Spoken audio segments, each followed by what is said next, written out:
Welcome to the tutorials. This video is going to be all about the span and div tag, so let's get started. So first, div and span are different than all the elements we've seen so far. They both serve as containers where they group elements together. Second, div and span are used a lot in styling. And third, div is a block level element while span is an inline element, and that's a subtle difference which we're going to see today. So let's pull up VS Code. So first, let's write div, and below it we're going to put the span. Now let's check the browser, and here we can see that nothing has changed. So let's go back to VS Code, and here we're going to start with a paragraph with random text, and also we're going to have two images. We're going to add the height and width. Let's copy this one.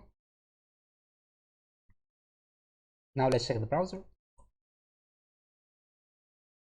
Now let's add a div tag for the first image and see what happens. Now let's check the browser, and here the second image went to the next line, and that's what the div tag do. It takes the whole width of the screen.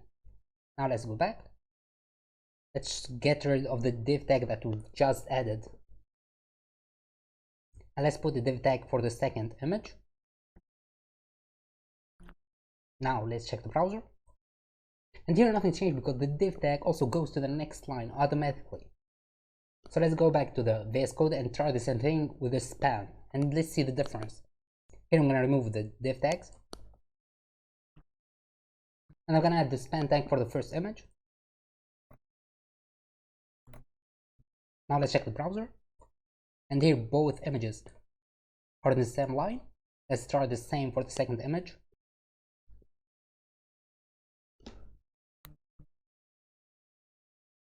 Now let's check the browser, and here we have the same thing because the span tag doesn't go to the next line, and that's why it's an inline element. Thank you for watching. Don't forget to subscribe, and see you next time.